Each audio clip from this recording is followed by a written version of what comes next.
this Halloween update of 99 Nights in the Forest, we got Trick or Treat. So there are random houses spread around the map, and we have a chance to go ask for Trick or Treat, and we may get various rewards, either good, either bad. Now, my goal in this video will be to go around every single house on this map, and there's a total of 10 houses with 10 different owners. So without wasting any more of your time, let's get right into the challenge. But before I go into the challenge, this is some important information you definitely need if you watch this video. Now, the information you guys are gonna need is gonna be about the basics. These basics will either make your game or will get you eliminated. So what you need to know is that once you do have candles and you wanna go for trick or treating, you can't really go during the day. Because even if you try to go during the day, they will ignore you. They won't come out and it's going to be pretty much useless. So what you need to do is you need to light up the houses during the day and then go back during nighttime. And nighttime has its own issues. Well, at night, you're going to have wolves chasing you. You're going to have deer, owl, or a ram depending on the circumstance you're in. Either a lava biome or a snowy biome. So you are in a pretty much good treats. If you don't have a torch and you don't know how to play against these animals, it's gonna be quite tough. But now that you know these basics, let's get right into it. And step number 1 will be to completely max out the campfire. I don't wanna bore you guys, so I'm just gonna say it took me nearly 3 days to completely max out the campfire and was pretty quick. Not that slow at all. After the campfire, we have step 2. That is one of the major parts of the video, and that is collecting 10 candles for 10 houses. Now, if you guys don't know how to collect candles, well, it can be pretty tough. But I'll show you, and this should make your life quite a bit easier. So, to get my very first candle, well, it was quite easy. I just waited at my campfire for day 4. And after day 4, cultists arrived at my camp. And they have a guaranteed chance to give you a candle from 1 to maybe 3, so that's quite a lot. So I got my very first candle from that raid. Now moving on, my next major goal was to raid their cultist stronghold, because that's another way to get a lot of candles. So I went to the cultist stronghold after 20 minutes. Now I entered the stronghold, I cleared all the rooms. Of course, I got the diamonds in the end, but also got 4 candles. It wasn't too much because you can get a lot more than that, but hey, I'm okay with that. Now, after dealing with a cultist stronghold, I just went outside and guess what? Cultists were waiting outside, so I had a few more chances to get the candle. Guess what? I got 1 more candle after eliminating those guys. I was pretty happy about that.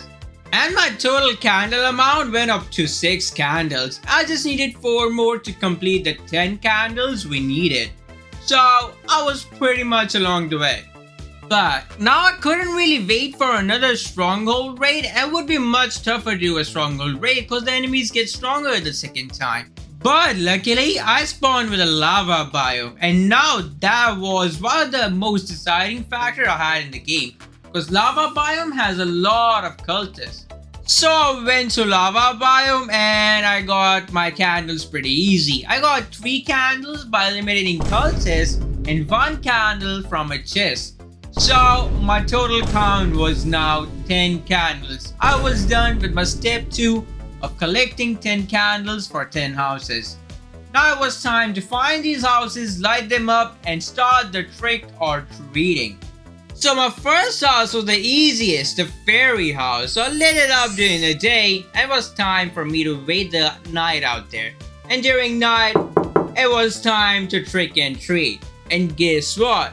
While trick or treating, fairy literally gave me one of the best things out there. I literally got a free ray gun from her, which was absolutely super cool. The next house was gonna be the purple house, and the same thing, I lit it up during day and went during night. And as this house belongs to Foxy, he came out for a trick or treat obviously, and guess what? He gave us a trick, and that teleported me quite a bit away, and I was pretty much confused. It wasn't that far away, but it surprised me quite well. And then after collecting my candies, I was done with the second house. And And it was time for me to go to the third house, and the color of the house was cyan. So it obviously meant it was Birdwatcher's house. So I went during night, and guess what? I was expecting a lot of treats, but she didn't have that plan. So she gave me a trick, and she literally dropped all of my inventory. I didn't expect that. It actually never happened with me, so I was quite a bit surprised, and it was quite a bit scary as well. It was time to go to the fourth house now, and it was dark red in color, so it meant it was melee cultist. So I went there during night. I didn't expect much because he's a cultist, but hey, he literally gave me a treat. A lot of coins, but hey, give me a treat. I didn't expect that to happen. And the next house was the dark house, and it belonged to the crossbow cultist. So I went there during night, hoping I would get some kind of trick, cause he's a cultist of course, and guess what? For some reason cultists are really generous. They gave me a lot of coins and candies. I didn't expect that.